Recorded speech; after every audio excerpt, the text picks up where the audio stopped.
was going to be implemented. I was a little bit caught off guard that what we were given was a QAPP as opposed to a work plan or a statement of work, or I had interpreted the technical memorandum for scoping was a statement ahead of a formal scope of work, and that wasn't the way it was presented for this activity. So from the position of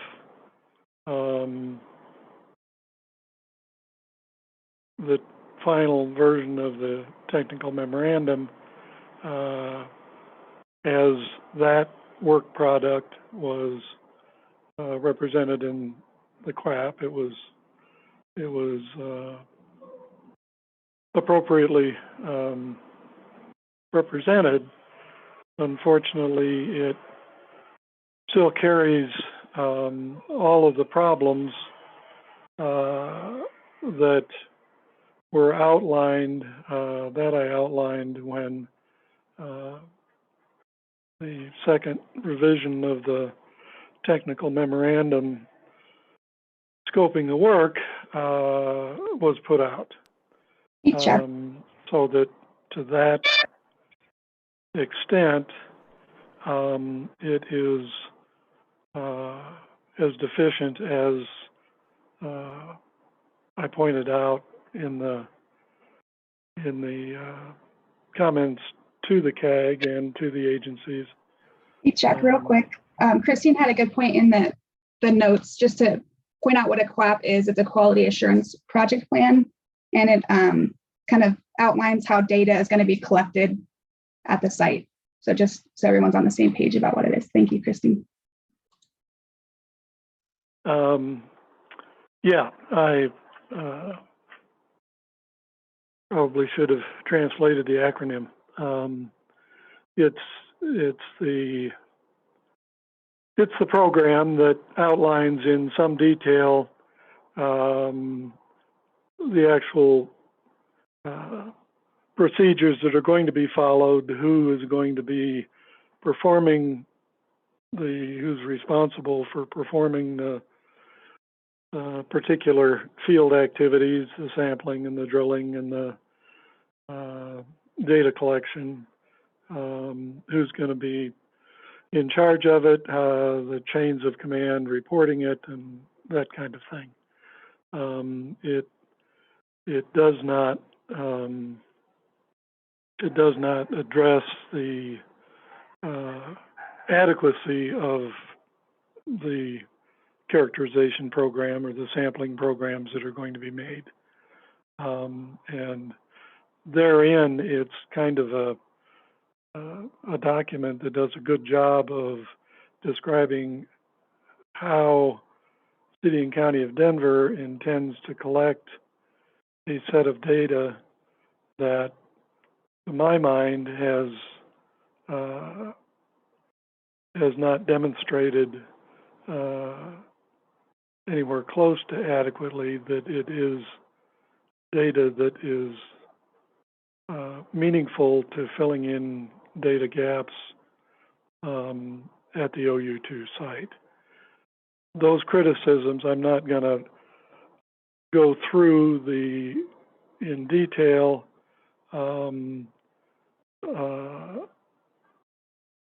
because I've already done that a year ago. The responses by the agency, as I pointed out in a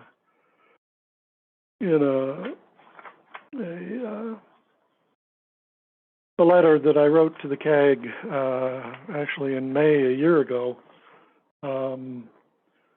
that the responses to my queries and my requests that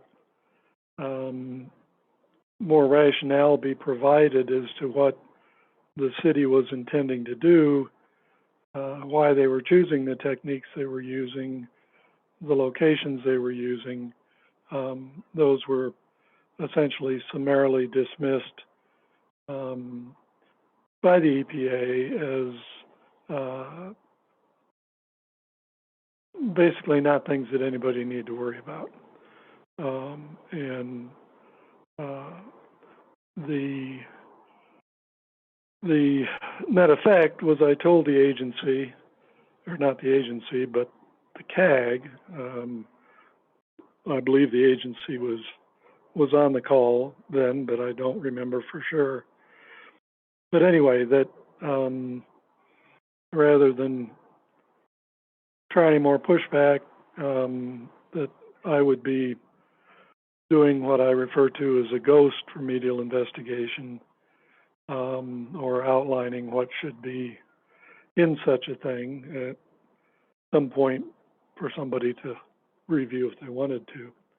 I will go through that a little bit, what my research has indicated to me going through the documents that are available as what should be being done, as opposed to what City and County of Denver is proposing to do.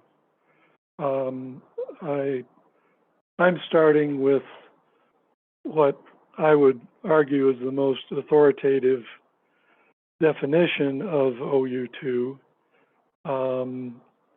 that I've been able to find in all of the documents, and that would be the definition that appears in the or description that appears in the record of decision for operable unit 1. Operable unit 1 is the unit that consisted of the investigation of the surficial soils, the top 2 inches of soils in people's backyards and in parks, schoolyards, the top 2 inches of soil with respect to arsenic and lead. And operable unit 1 is a big outline, but the only thing that really is in the definition of operable unit 1 is that it consisted of those backyards that showed exceedances of the standards that were selected and were targeted for remediation. So it's not that big an area. It's only the very shallow-most sediments, and that was what was deemed successfully completed and delisted by the agency about a year ago or 2 years ago. But in that document, in that ROD, not only is OU1 defined, but OUs 2 and 3 are also provided a working definition that at least appears in a record of decision, which is a formal document. Until a record of decision for OU2 is published and signed off on, there is no definition for OU2. So I think a definition that at least exists in a formal document like OU1's record of decision is the best we have to work with. And that definition is that operable unit 2, OU2, is defined as the location of the former Omaha and Grant smelter and includes all environmental media impacted by releases of hazardous substances that resulted from the operation of that smelter.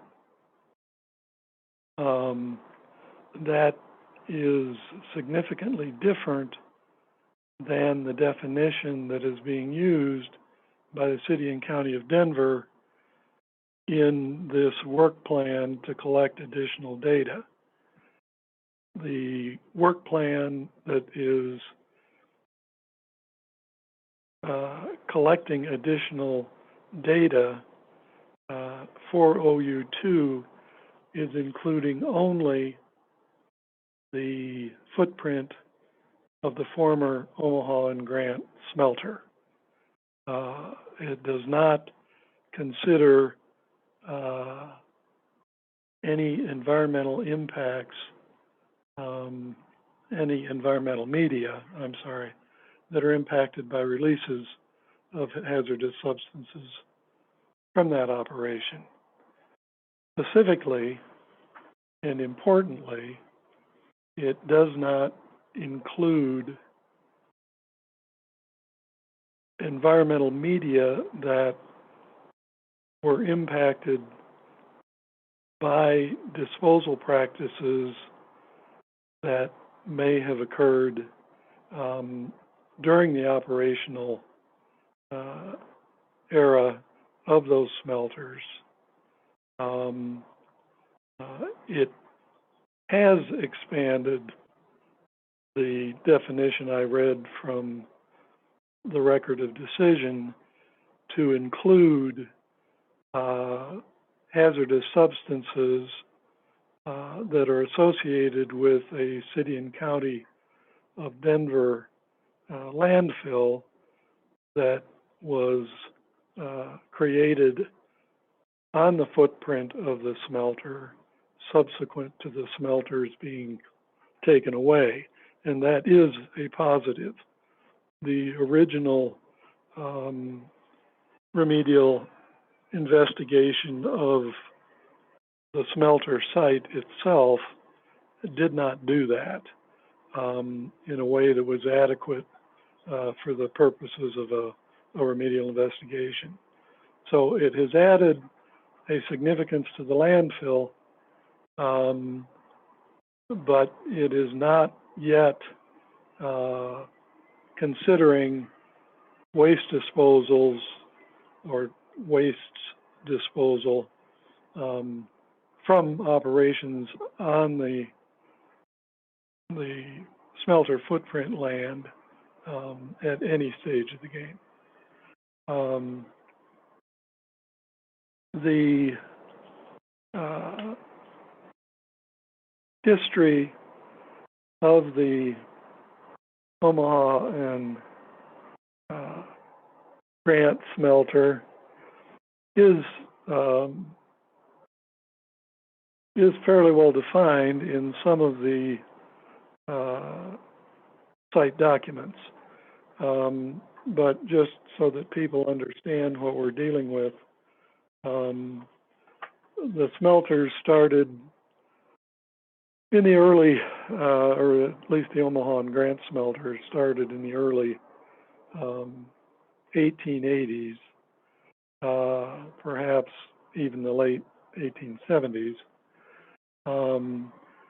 It is often referred to as a smelter, but it's a smelter business, and it had more than 24 actual smelting operations associated with it. It was a very complex chemical plant designed to separate precious metals from the rock material that they were in. It had a wide variety of input materials to the smelters, and it had a wide variety of waste products coming out of the smelting process. And the existing remedial investigation data that City and County of Denver is proposing does not consider the disposal of those wastes, beyond any of those wastes that happen to be still on the land where the smelter buildings themselves existed. To run the smelter, you had ore rock that was imported. That is rock that had some fraction of precious metals to it, but a lot of waste materials. It had as input what is called a flux rock, which is a rock that is roasted, burned, along with the ore rock that facilitates the separation of the precious metals from the non-precious metals. That predominantly was limestone, which has a variety of impurities in it, and typically included a lot of sulfur. Sulfur was of value because it oxidizes. Once the rock gets hot enough, it oxidizes as well, and it literally becomes a fuel source, but it then generates its own set of wastes. There were a variety of fuels that were used. Wood was used, charcoal was used, coke was used, which is a processed coal material, and coals were used. Each of these fuels has its own set of waste materials and characteristic chemicals in its wastes, none of which are considered or evaluated in the city and county of Denver's either original remedial investigation or this supplemental waste products. Then those are the inputs, each of which directly can be the ore that's brought in, for instance, is crushed and sorted, and so some of that ore rock then was discarded as waste rock because it no longer was associated with the ore. So you have mined rock that has generated a waste product of mine tailings that had to be disposed of. But the waste products from the smelting operation itself included slag, which is the one material that City and County of Denver considers, and that is slag that remained on site. There were gases and dust that went up the smoke stacks or the dust stacks. There's uncombusted coal or partially combusted coal. There are coal fines that are generated from the crushing of the coal in order to get it to a size that it needed to be. There are ashes from coal, from wood, from coke, and from charcoal.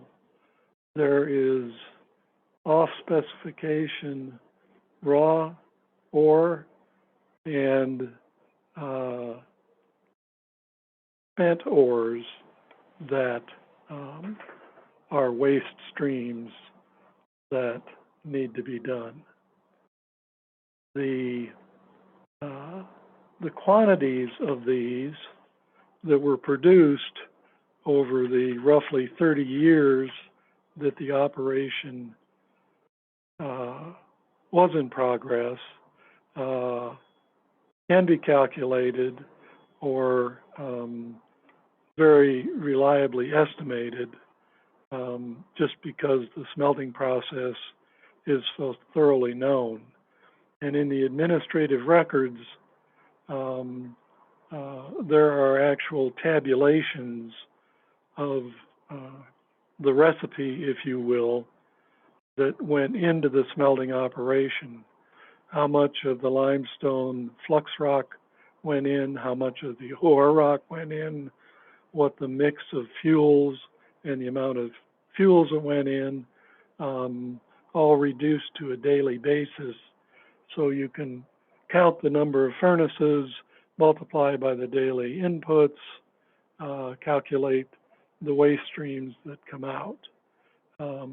Nowhere has, that I have been able to find, has City and County of Denver gone through the process of assessing the waste generations to even know how much to look for.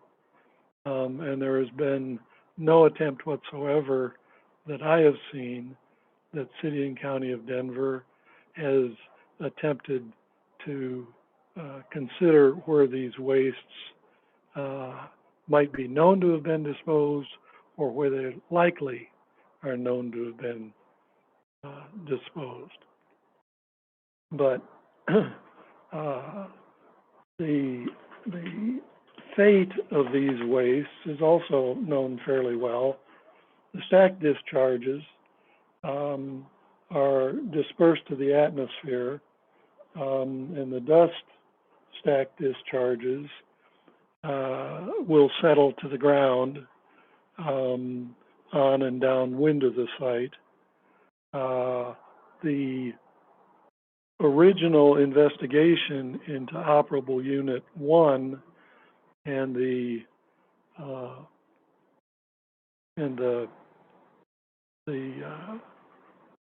contamination on the shallow yards of residents was originally anticipated to be stack discharges, dust from the stack. The investigation that was made demonstrated that was not the case.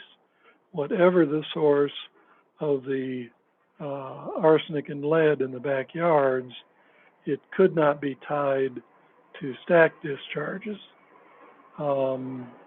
It was removed from the backyards where it was of high enough concentration, but City and County of Denver did not on its own and was never directed by the agency to investigate what the source of that arsenic and lead was. There was some guess that it might be due to pesticide or herbicide, but that too did not appear to be a viable source for that. So the surprising thing about delisting that operable unit 1 is that it was known to be contaminated. It was known that the contamination was not from what was expected to be, but a determination of that source of that contamination was never made. That's unusual for a Superfund site.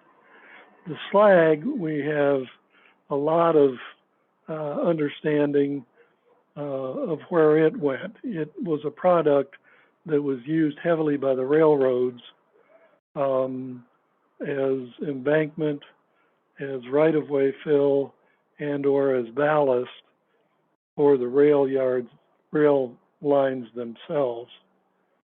Some of it went into the drainage basin that underlies Elyria and Swansea, the Montclair drainage basin. It is a drainage basin that has been filled in extensively from its original condition. It's been used as fill along the South Platte River Valley in areas where the river valley has been lifted to be out of some flood situations. It has been used as fill and foundry for industrial facilities, fill and foundation material. There was on-site storage of the material. That was one of the reasons that that site was selected for the smelter in the first place, is that there were former gravel pits that had been excavated along the floodplain there in the Montclair Basin for sand and gravel. When they got dug down deep enough into the water table that it was not economic to keep them pumped and continue mining down, they were allowed to partially fill back up with groundwater, and then those excavations were considered an asset to the smelter operation because they could store slag in those old gravel pits. City and County of Denver got involved on the site when they bought about 1918 the remaining slag pile and pit for the slag. City and County of Denver used it as road base. They also used it ground up and mixed with asphalt to create asphalt road coverings and across the city. And the record shows that they also sold that slag to third parties. I have not seen anything where to whom that slag was sold and what happened to it. But I have seen records of how much money they made, so presumably that is a trail that could be followed. The coal and the coal fines potentially were used as fill in the Montclair drainage basin.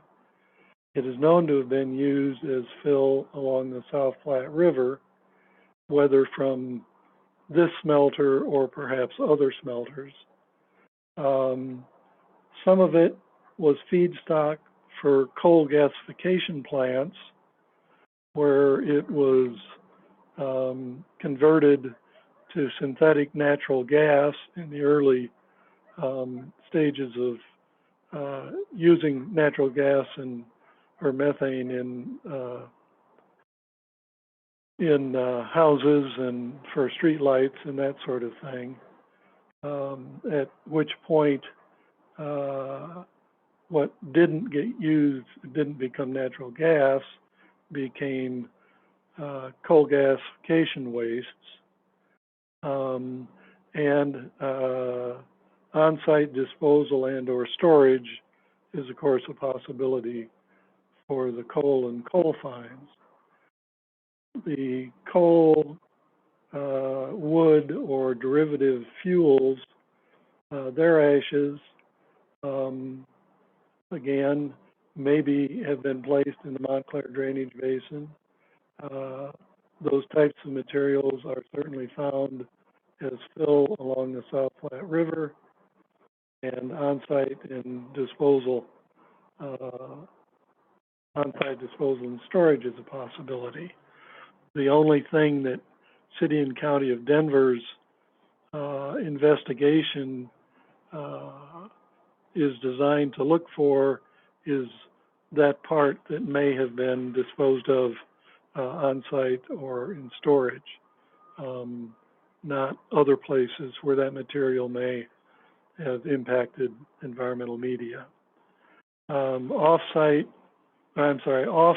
raw and spent ores, again, potentially used as fill locally in the Montclair drainage basin. We know it's been used. Those materials are found in fills along the South Platte River drainage. The Bayard site, owned by City and County of Denver, is a site that was contaminated by these type of materials. And again, the only thing that this proposed sampling plan is going to look at is on-site disposal and storage. The objective for a remedial investigation over the smelter period of the history of this site should look to establish and estimate the volume tonnage of each waste, the timelines of generation, do it for each waste, and attempt to find out where, other than on site, these materials went. And I believe that the remedial investigation, additional remedial investigation as disposed, does not do this.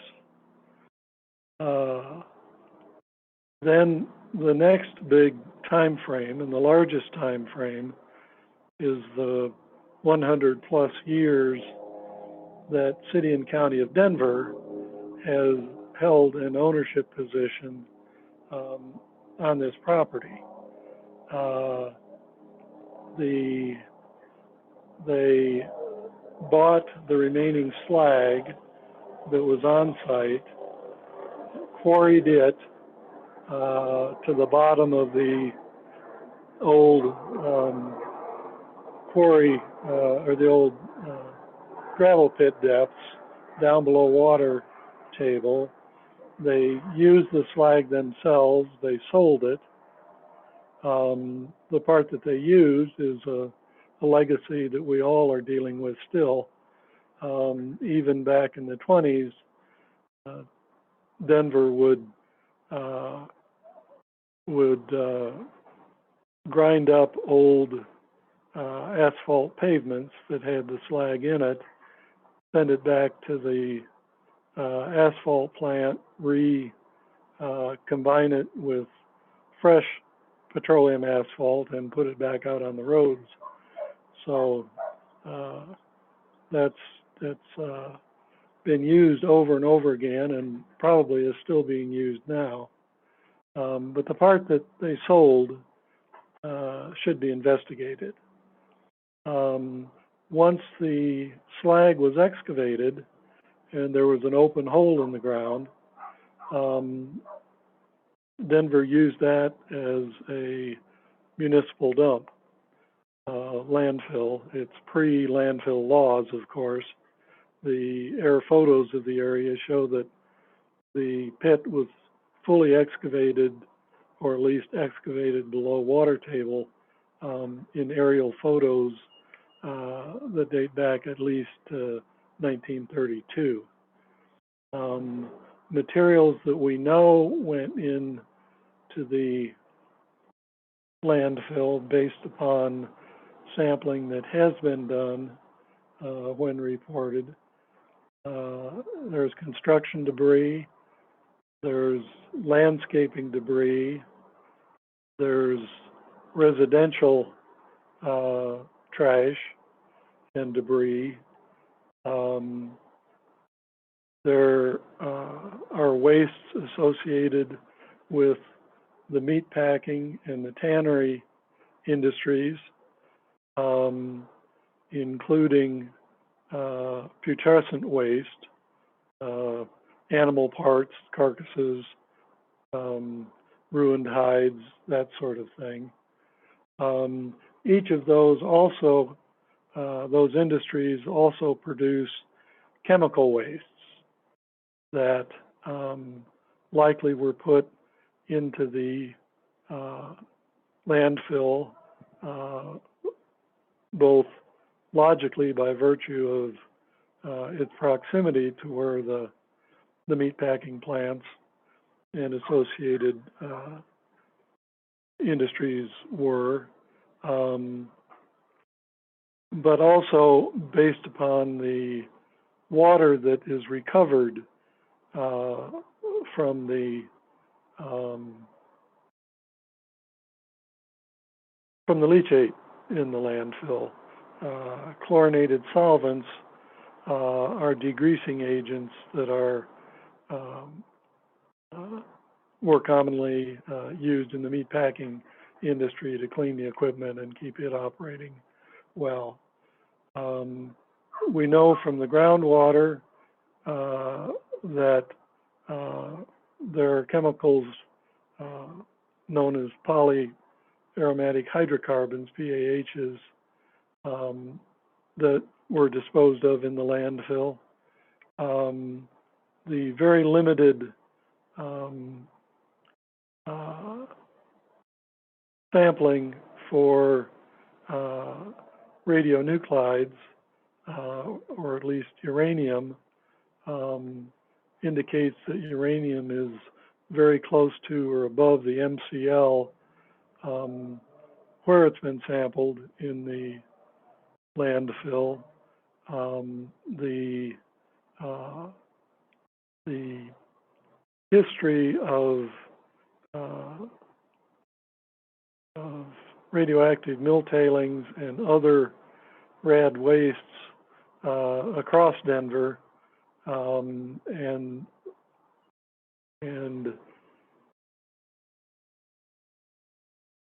uranium, dissolved uranium levels in what are known to be non-oxygenated wastes and groundwater, and to have that concentration as high as the MCL for uranium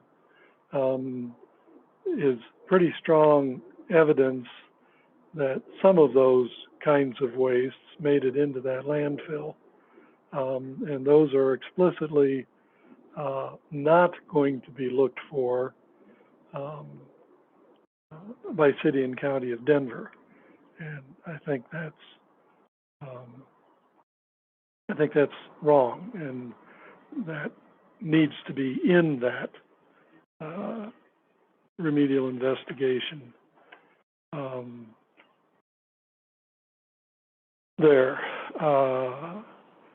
The QAPP, the Quality Assurance Plan,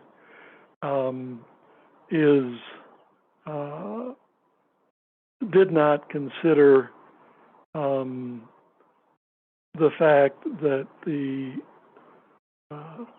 scoping of work, the technical memorandum scoping the work to be done, is selecting sites for groundwater sampling based upon maps provided its consultant by City and County of Denver that describe a groundwater flow system that is impossible. Apparently, the people working on the quality assurance program just accepted those groundwater flow maps and the positioning of groundwater wells based on those flow maps without reviewing them for validity.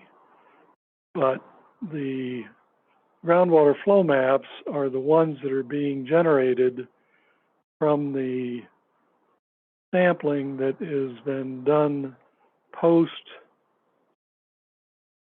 construction of the flood drainage system at the Globeville Landing Park, and the interpretations that are being done do not take into account in any way the construction features that were put on that site and will have an impact on the groundwater flow system. In particular, the interpretation on the that was used in designing the additional groundwater flow system, the maps that were used show the groundwater as flowing directly across and through the steel wall that was built as a groundwater cutoff. To interpret the groundwater flow right, that has to be a barrier to groundwater flow. The groundwater does not simply ignore that steel pile wall that was built to reject groundwater flow across it. The result is that if the results of the sampling that are proposed in this scope of work are allowed to be drilled where they are, and they are interpreted with that same physically impossible flow system, then you'll be having a totally bogus interpretation of what that groundwater that is being proposed, that groundwater sampling, means. And it will be interpreted in a way that could lead to a totally erroneous interpretation of the flow pattern and direction and rates of leachate from that landfill as it exists today. That absolutely should be corrected. It's inexcusable that bogus map has been used for such an important foundational part of this remedial investigation. So that's what I have to offer on the QAPP. It really is not a critique of the QAPP, other than the fact that whoever wrote it was apparently blindly using some obviously bad interpretations of where wells were going to be done, but perhaps they did not feel it was their position to second guess the locations they were given. But for the state and the federal agencies not to understand that error in the fundamental positioning of the groundwater wells is somewhat astonishing to me. With that, I will offer a chance for people to ask questions if they'd like to before we move on. Can I make some comments on your observations, Chuck? Absolutely. Okay. Well, a couple of things. Well, first off, you spent a lot of time talking about the slag and the coal-based fill and how it's only working. They're only looking at it on site, and there's a very good reason for that. There was 3 major smelters working in the area, and you had the Omaha Ranch, you had the Argo, and you also had obviously the Sarco plant, all which operated during the same period of time. So to be able to distinguish without doing a speciation study of where these slags came from it'd be very difficult and very time consuming, to say the least. And I think the whole point of, when people are talking about doing, getting the ROI in place and everything else, they're trying to do the best they have with what the information they have. In a perfect world, yeah, that'd be great to do that, but then you guys would be complaining how long the agency are taking to be able to get to a conclusion. And I think it was a reasonable assessment to basically, or justification to kind of keep it on site, because how can you determine you have hundreds of industries that have coal-based fill throughout the area, which have elevated pHs. And I think it'd be very difficult to be able to say, oh yeah, that came from the Omaha grant, that didn't. Because so that part there, I understand your point, but I think it's going to be extremely difficult to be able to determine the slag and for the coal-based fill. Could As far could as I go ahead. could I Sure. respond to that one Sure. before I forget it? Yes. We know these materials were found or were produced at Omaha Grant. Mhm. You make a very valid point. These same materials may have been produced at other smelters, but the damage to the environment is no different depending on which it is. If these wastes can be identified and assessed as being contributing to damage in the VBI70 area, then there may be an argument over city and counties of Denver's liability for them, but they still are a smelting related waste that is affecting the neighborhoods of that area, and the neighborhood has a legitimate interest, and I think the agency has a legitimate interest in finding any such materials and seeing if they need to be remediated. I'll agree about the coal-based fill in the sense that that is basically throughout the whole area. And if we were to do that, all of downtown Denver, basically from Union Station up to the Omaha Grant would be a Superfund site then if we had it on PHs. I don't know how we determine how we clean that up, except as we've been doing right now through as people are coming into programs to be able to redevelop these properties get identified when people do phase 1s and phase 2s, and they're being remediated as they go. As far as the slag is chemically inert, and unless, not only that, but it was used in roadways, it was used underneath the road and things like that. So I would say the exposure pathway to that is very limited. But at the same time, as we're trying to work on what the source is, and as you pointed out also, city and county of Denver is going to fight that tooth and nail to sit there and determine whose is theirs and that. So we're talking about OU2. We're not talking about the whole another operable unit right now. We're talking about OU2. So in that case there, I'd say that it would be extremely difficult to be able to justify that on a legal standpoint, to be able to look into, have Denver look into it. May need to be looked at other way, yes, but still the point being is most of these it's been backfilled all up and down the Platte River, and you still has an exposure pathway of eating it, things like that. So I would say the exposure is relatively low. We can agree to disagree about who needs to go after that. Another point you're talking about was as far as the landfill and how they were doing the groundwater flow.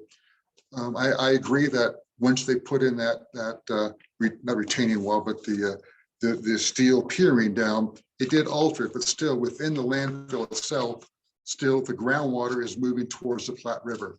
Has it changed an angle? Absolutely. But still the point is I believe they have enough wells in there to be able to make the determination. Another point you want to think about is before they actually put that steel, put in that barrier, they had done about probably 5 or 10 wells in that property, and not one well had an elevated hit of VOCs except for the very edge of it, which makes sense. Why? Because landfills are anaerobically, they're basically reducing the environment. So whatever was in there over the past 80 years, 70, 80 years, has degraded and broken down as far as for VOCs and a lot of that chemicals.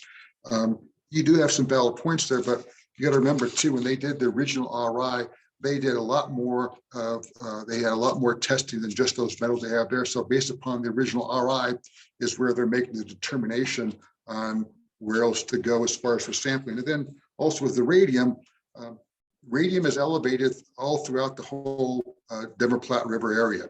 And we're at or below MCLs, and a lot of that can come from the, could be residual left over from what happened over on Bannock Street and Santa Fe there by the not the general chemical site, the Shattuck chemical site.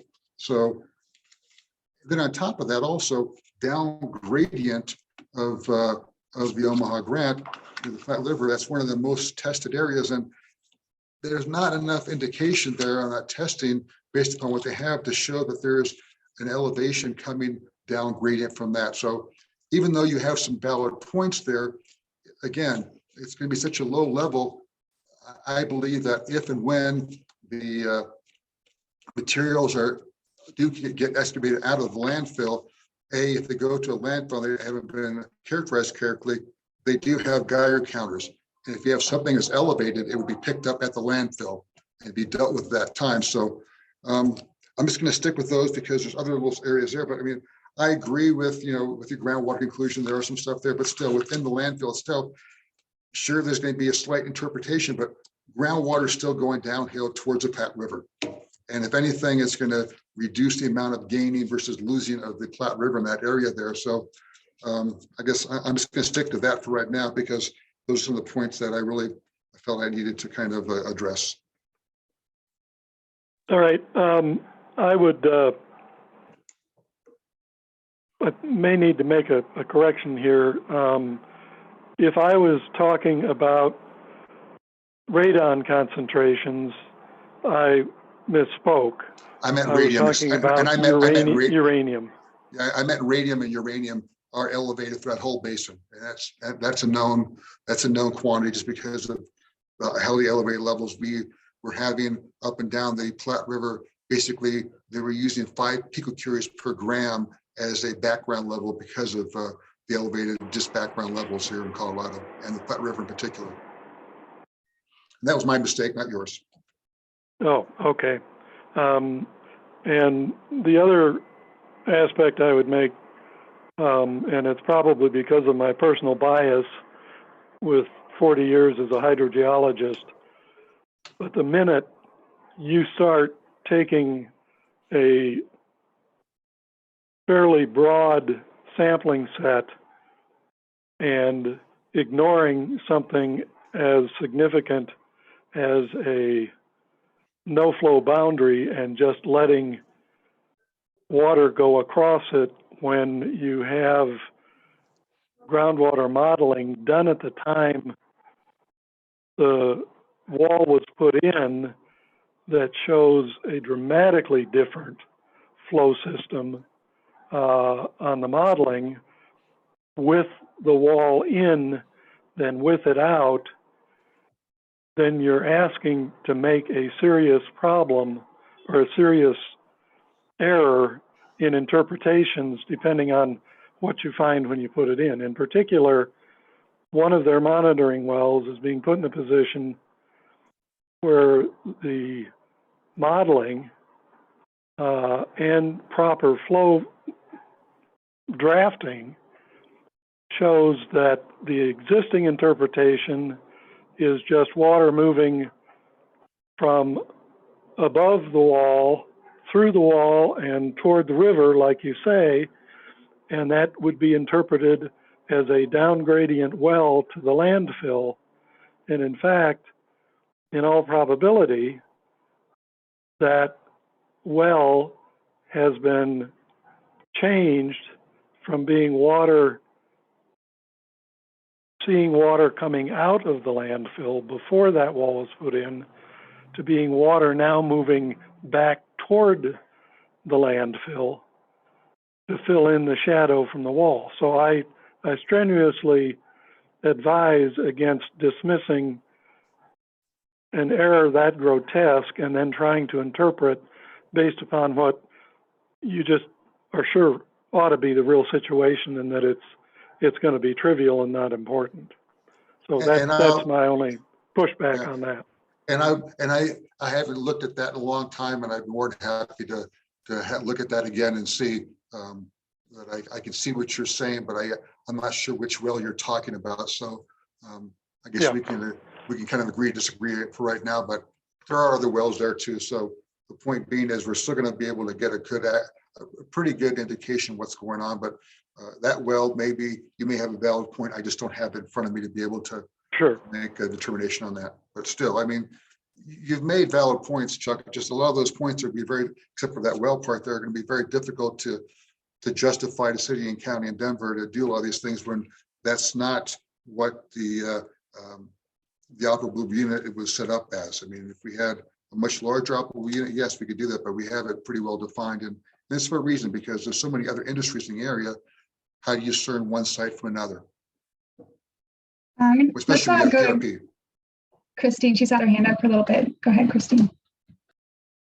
Thank you.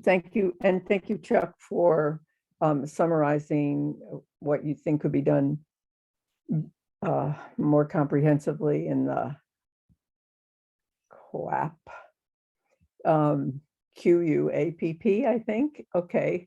But a couple of things.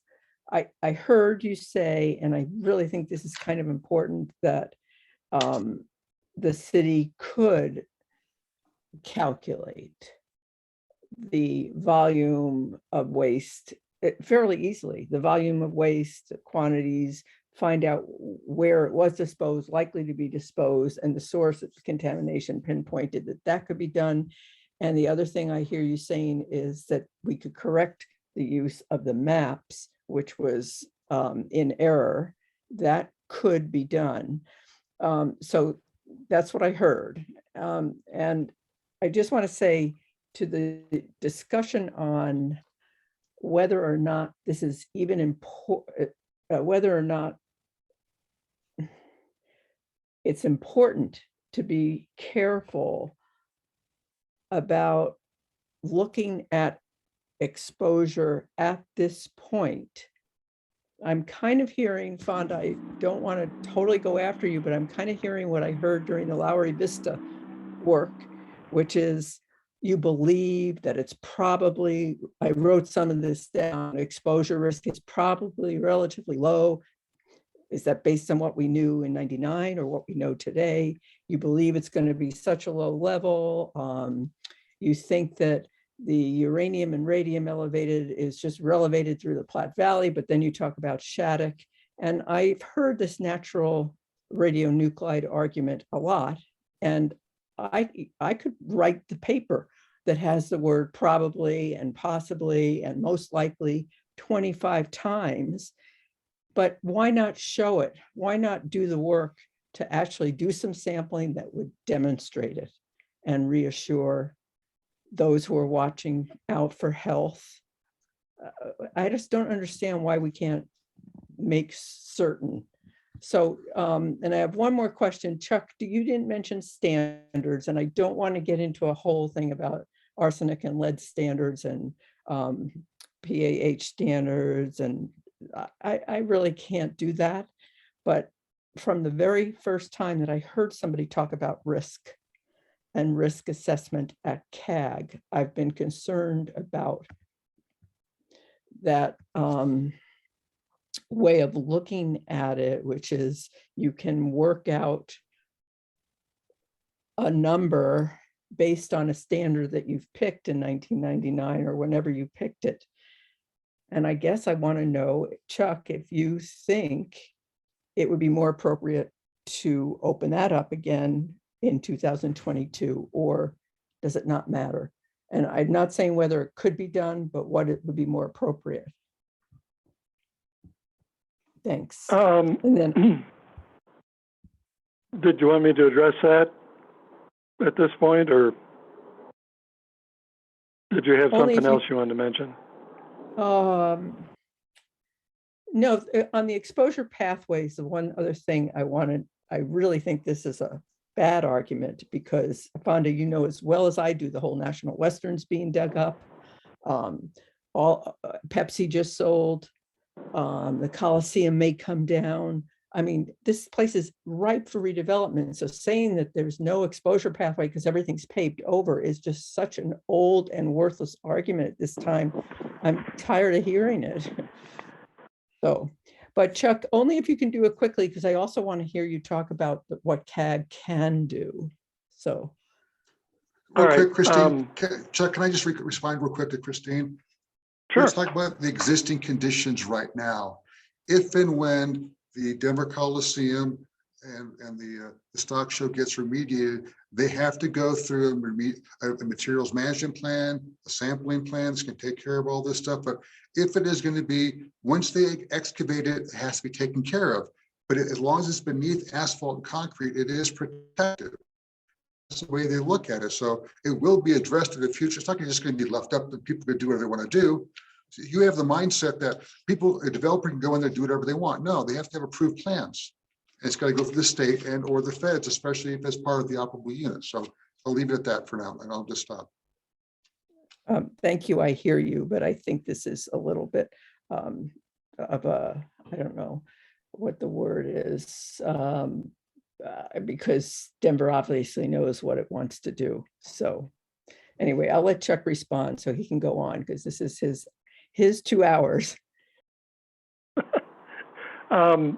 There's always an issue with exposures, how they're created, what decisions are made, and there are all kinds of things that go into those calculations and those decisions based upon my 30-some years of working at contaminated sites, that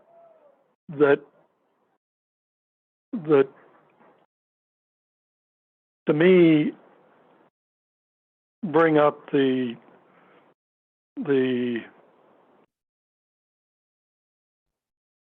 phrase arbitrary and capricious. And that puts me at odds with almost all of the way things do it, in cleanups and things. That's such a key thing. Risk assessors put a tremendous amount of work into it, but you go from one project to another, and things that seem absolutely critical to a number are dismissed out of hand by whoever's managing a different site. And I cannot come up with a reason why two sites with an arsenic problem, one of them has a removal action triggered by a arsenic concentration that is the threshold that nothing has to be done in another community in a different EPA region.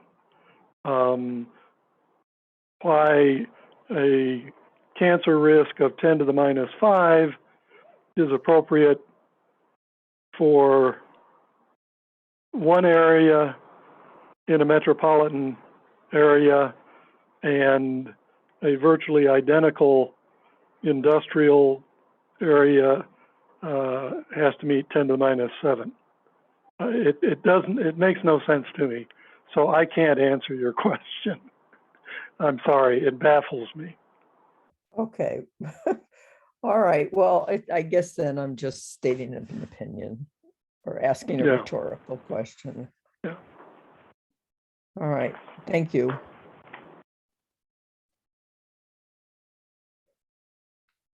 All right. I don't have a clock. How much time do I have left? Got 45 minutes till the end of the meeting. Oh, well, that's plenty then. We're in good shape. Maybe we can all go home early. I want to touch on what CAGs can do, what they can't do, what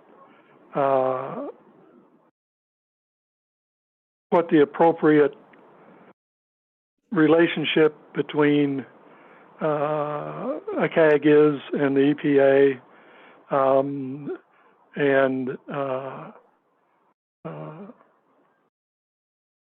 so I will touch back a little bit to the presentation that was made, I don't know, I guess it was a month ago, by the agency, that at the time really puzzled me because the presentation that was made was so antithetical to everything I had heard and experienced through the decades I've been working on Superfund sites, and the last 20 years where there have been such things as CAGs, that I was somewhat at a loss. But basically, the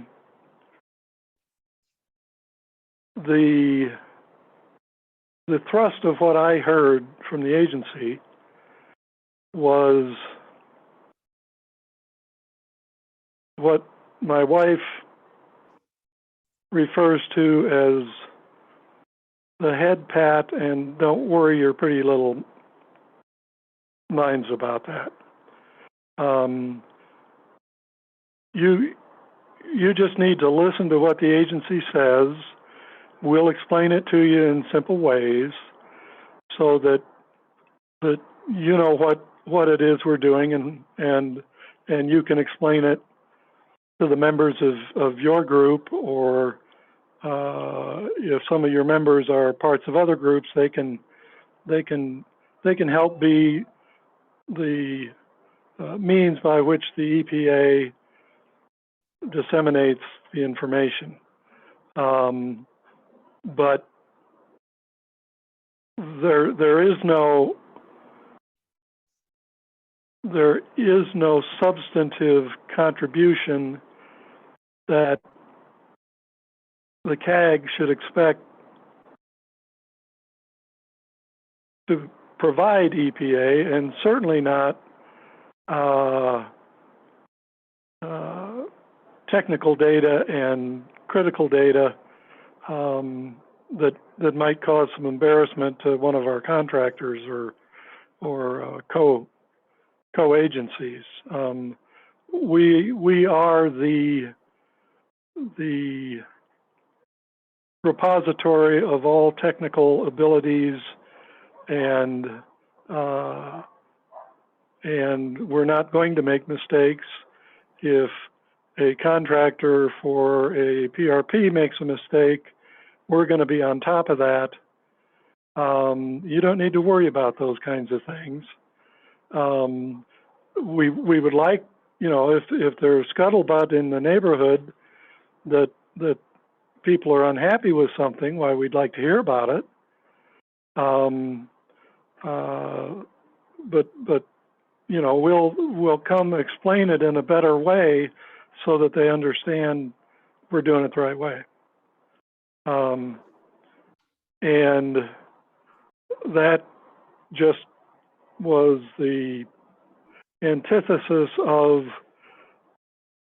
a CAG being a program that was set up to take advantage of a different set of eyes to critically look at what's being done at all stages through the process, to help make sure we're not making a mistake, to make sure we haven't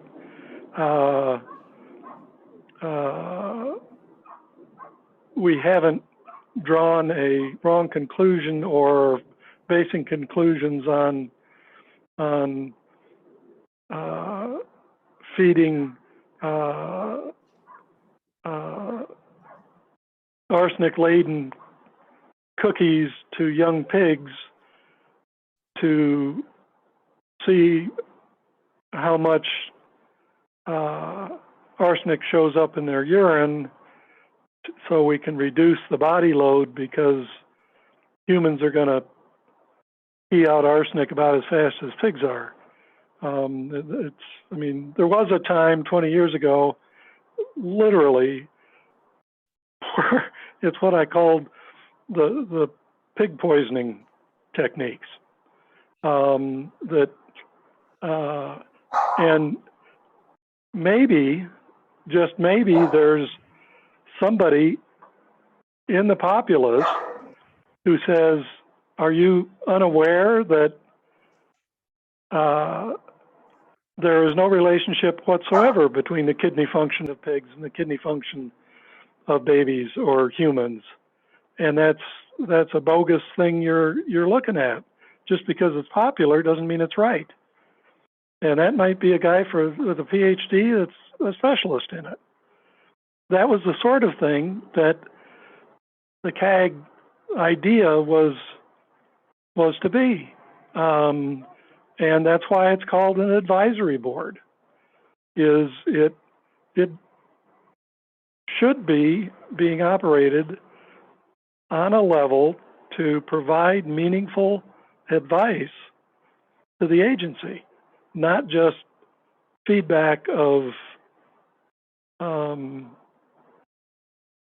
opinion to be addressed not by hard work technically looking at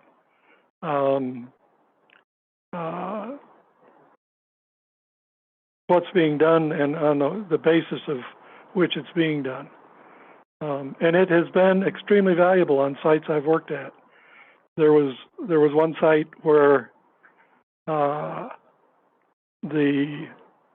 remediation was being dictated by a groundwater model that had, if you converted the groundwater model and overlaid it over the topography, it had 20, the groundwater table was 20 foot above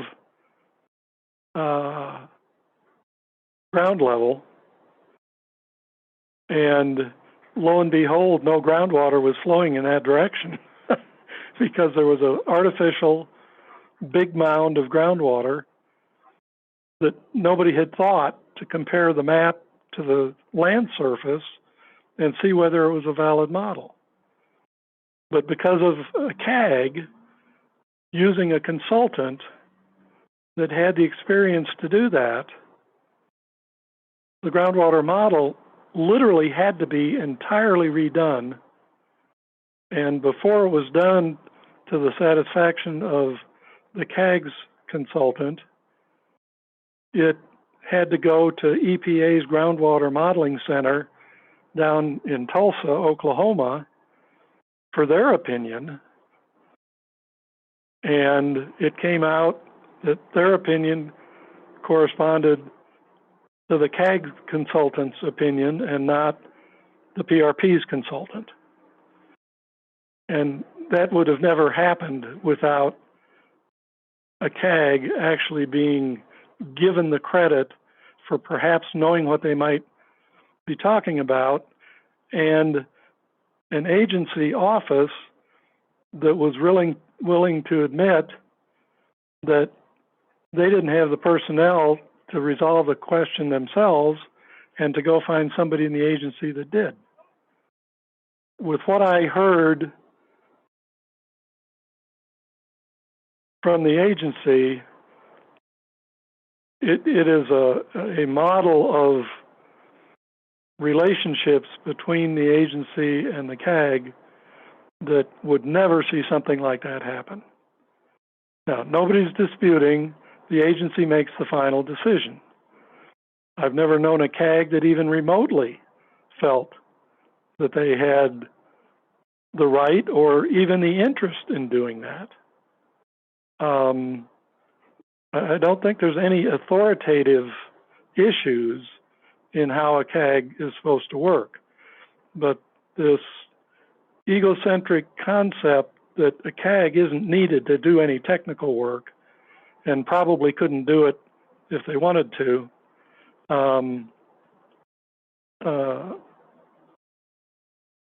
surprised me.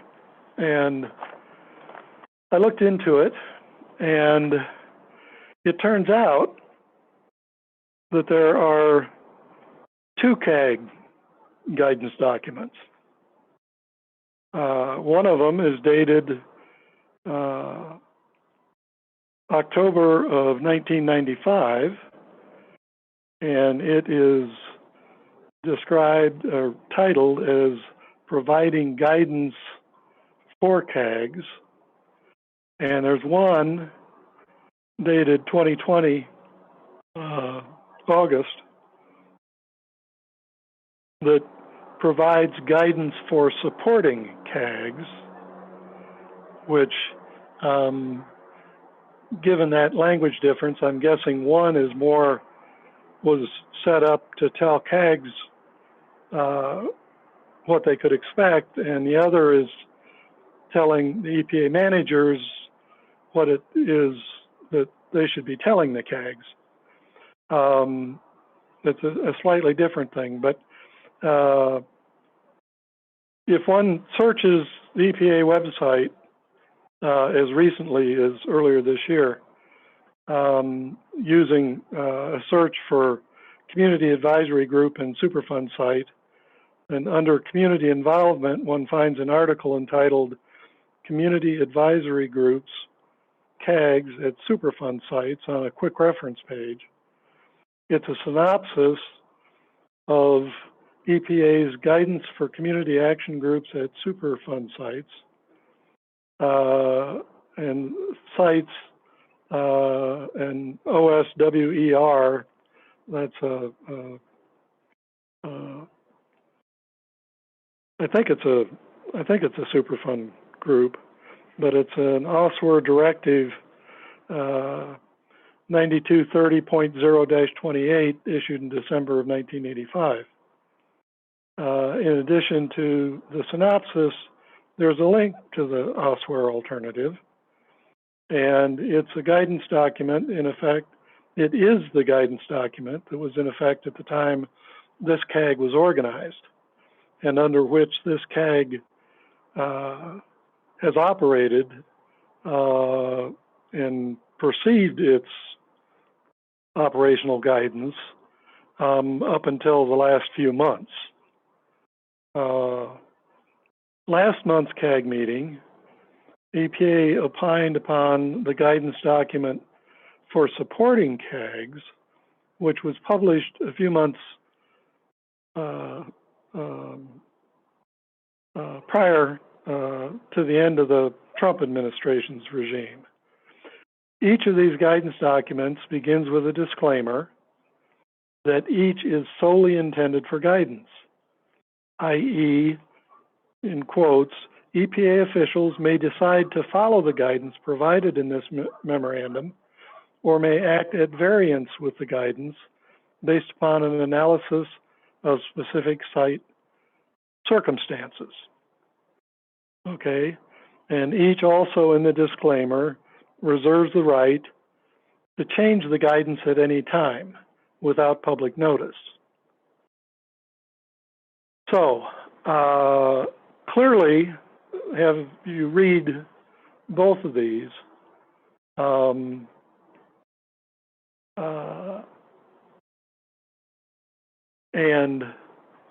they have a very different approach, and I'll point out some that I think are particularly significant.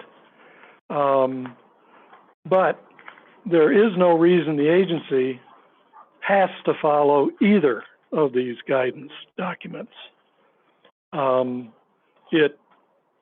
It is, as they say, it's guidance, and they provide substantially different approaches.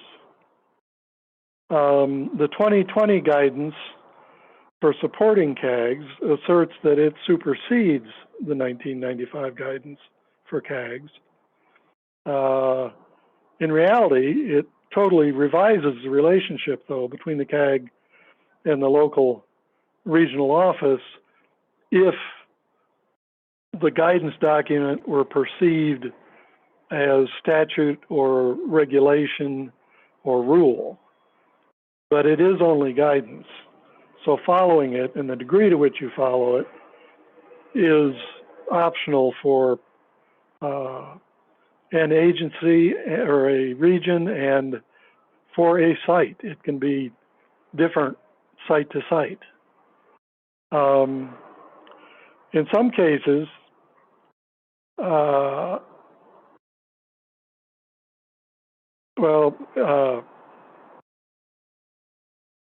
looking at my notes here, the change in the relationship is perhaps most clearly demonstrated in the representation of the advisory role of the CAG. In the 2020 agency guidance for supporting CAGs, section 5.5 states, in some cases, the EPA site team may provide the CAG with the opportunity to review near final documents, such as a sampling plan. The EPA may choose to allow the CAG a certain amount of time to review and provide comments on near final documents. However, it is important for CAGs to understand that while the EPA will consider their comments, EPA is not required to accept their comments. If appropriate and consistent with regional practices, the site team might consider offering the CAG community an opportunity to review and comment on draft documents. In contrast, the 1995 guidance for CAGs, which is the only thing I knew about and I knew was in effect when this CAG was here and the 5 years I've been involved. But the 95 guidance for CAGs seeks, quote, direct, regular, and meaningful consultation with all interested parties throughout all stages of a response action. The goal is that, quote, the CAG can assist the EPA in making better decisions, unquote. In section 8, the suggestion of seeking, sure I've got this in the right order. Yeah, this is still the 1995 guidance.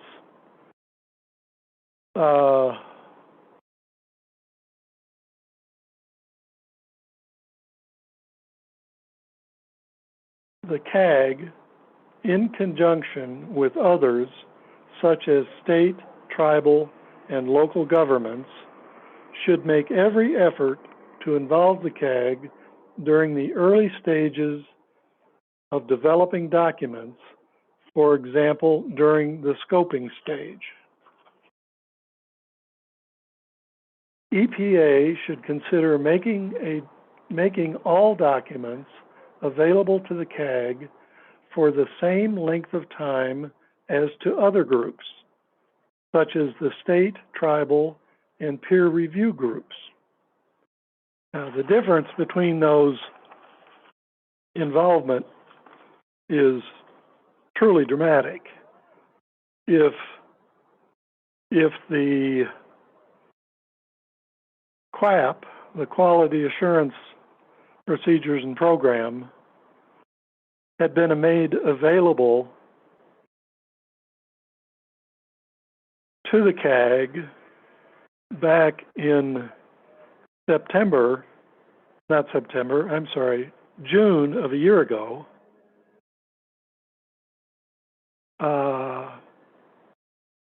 then there would have been ample opportunity to go through some of the issues at sit-downs, at consultations, or at CAG meetings. But that would have been the old 95 approach, not the new 2020 approach, wherein the agency announced the existence of it one day after a meeting and demanded any feedback the day after the next meeting, 30 days. The guidance is, as clearly disclaimed only guidance, and Region 8 has the ability and the authority to set aside the 2020 approach in favor of the original, more meaningful implementation of the CAG program. To do so is really the only way a community advisory group can contribute beyond simply being a mouthpiece for what the agency or its surrogate is going to be doing. It just becomes a public notification when the CAG is given something. So, except for a couple of editorial comments, I'll take some questions right now.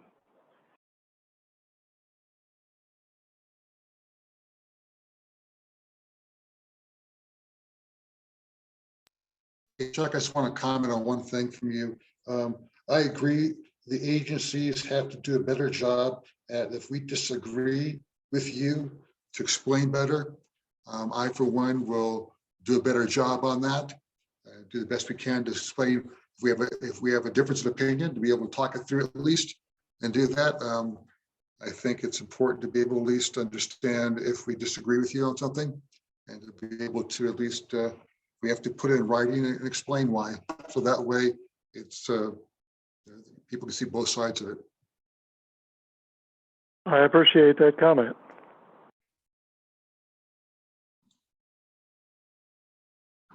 I just wanted to clarify your last point was that you would prefer the CAG to have more, when the CAG is invited to like review documents, you would prefer more notice. That's kind of what you're getting at there.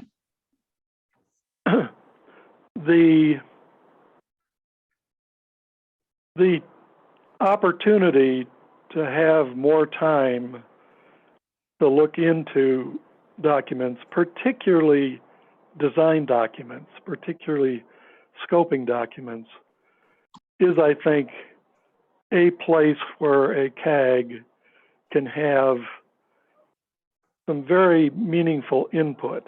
And if the CAG is being considered as a meaningful vehicle to a community, the CAG is going to be able to attract more technically oriented people that can help the process along.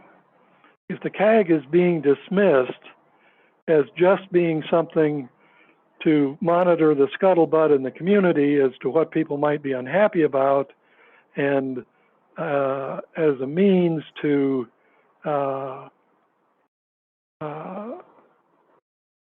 allow the agencies to explain to the people out there what they might not understand otherwise in better, more simple terms, that kind of dismissiveness is going to kill anybody's interest in being part of the process. If you've been to enough city meetings where you realize that public input on new bus routes really amounts to just what colors do you want the benches to be painted, then you will have successfully killed all potential input and improvement that citizens can provide you. I think the 1995 approach is exactly what the CAG program was designed to do. It clearly, in both of them, says it has nothing to do with obligatory public notice and obligatory hearings or comment periods. It's to be a way to get meaningful, useful information to the agencies timely enough that when it comes to those obligatory things, you've got something that you can give with pride and show with pride. And it, you know, it has been in some regions where I've worked a bragging point by agency EPA regions that they have tags out there that are helping them produce a better project because they are getting meaningful technical input from the public. And the 2020 appears to me to be, well, we want the PR advantage of saying we've got CAGs, but the last thing we want is any input from them, at least not anything meaningful. And if they ask some questions where it's clear they don't understand what we're saying, or that they still have problems accepting some of what they hear about risk management, then we'll figure out a different way to say it, but we're not going to do anything differently. It's not just more time, it's having a structure and a framework functioning in a way that it makes it worthwhile for the public to try and provide meaningful advice to the agency. They know it's going to be taken seriously. They know it may have some impact on how it's going to get done. By the time you're issuing a QAPP, there's nothing that is going to be said that is going to change. There's not a well location that's going to change. There's not a boring location that's going to change. Everybody's got too much time, too much energy, and too much ego involved in what's there. If you can work collaboratively from the beginning, that whole dynamic can change. And that's the way it's been on site after site I've been on, except this one.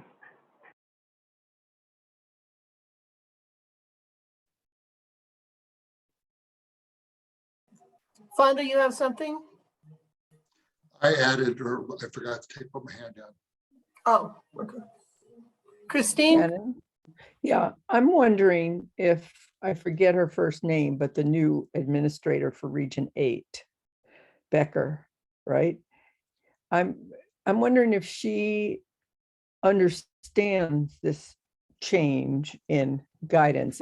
I have seen it because I started to really wonder if I had totally misread the guidelines when this whole thing about who's allowed to be on the CAG started.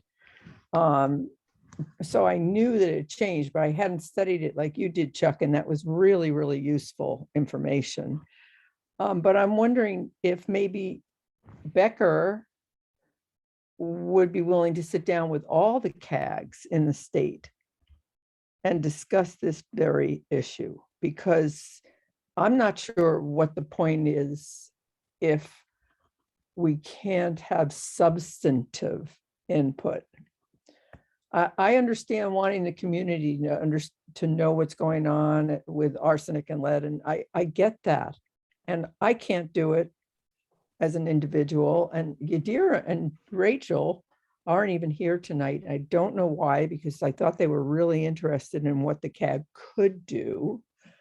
But I'm getting the feeling from EPA, and Ryan, I know you're not high up there to be able to talk to this, but I'm just getting the feeling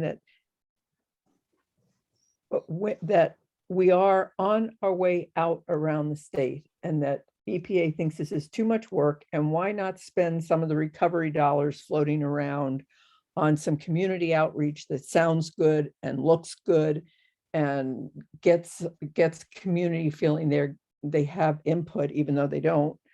Why not do it that way rather than actually get technical expertise from someone like Chuck, and in some cases, maybe my help. But I really think we need to sit down with whatever her first name, Becker is. And this is a really important point, because there's no sense continuing. It's Casey Becker. Thank you, Casey Becker. Thank you.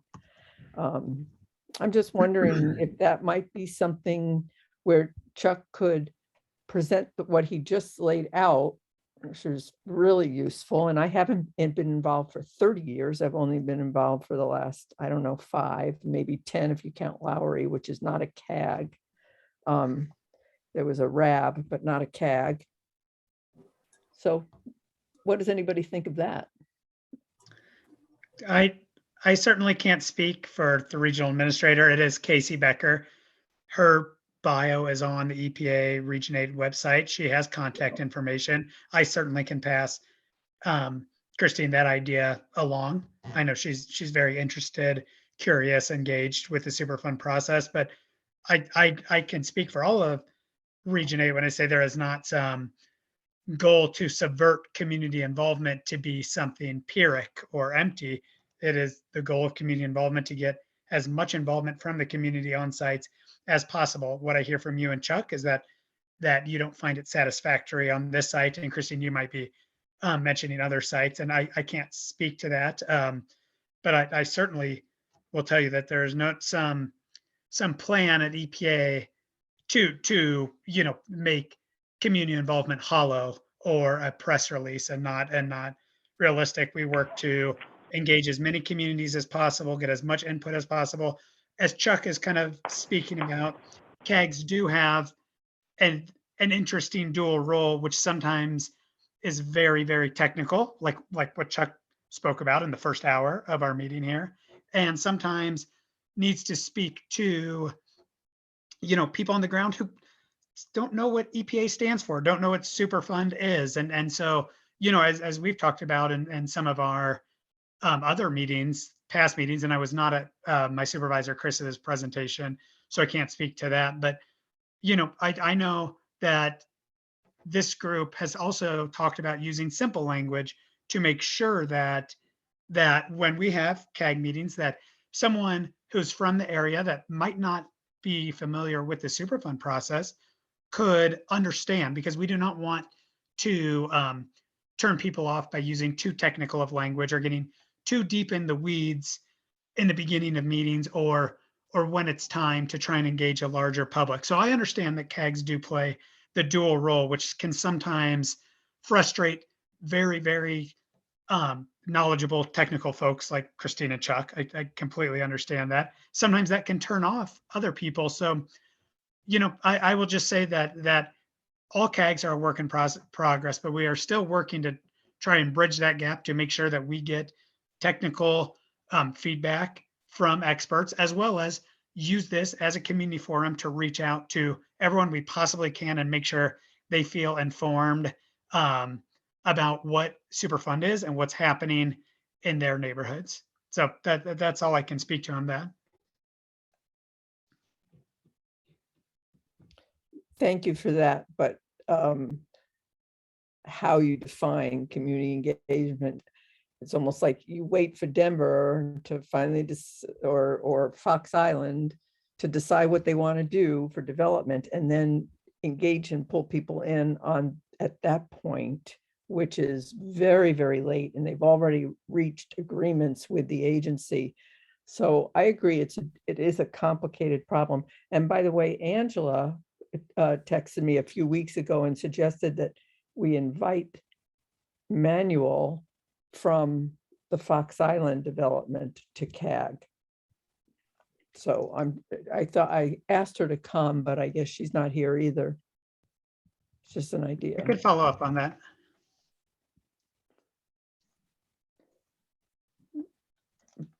But it's just Adrian and myself tonight, and Chuck, our technical advisor, and it's not growing. So that's another problem. But I think, Chuck, what you laid out was really important. And maybe I'll write to Casey Becker as well.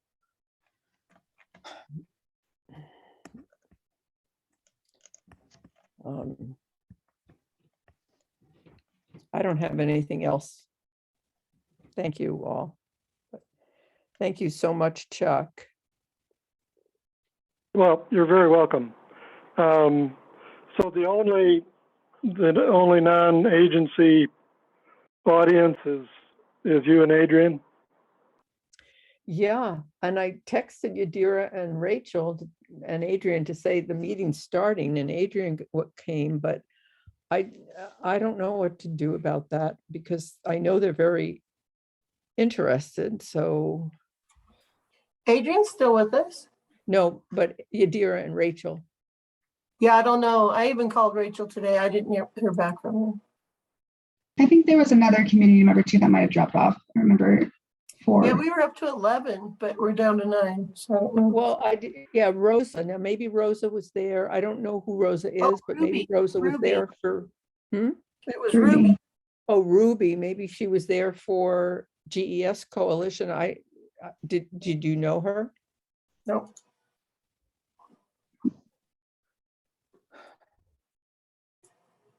So it might be good at the beginning to just find out, where people are from, and Yadira may not have been able to come and ask Ruby to come. I don't know.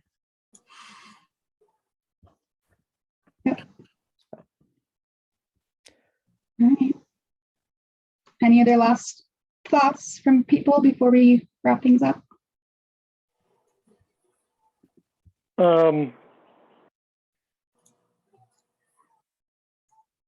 No, I think I've talked enough. Okay. All right. Well, I hope everybody has a good evening. Thanks, Chuck, for the presentations and discussion from everybody. So, All right. okay. Thank you all for listening. Bye. You Take care. will.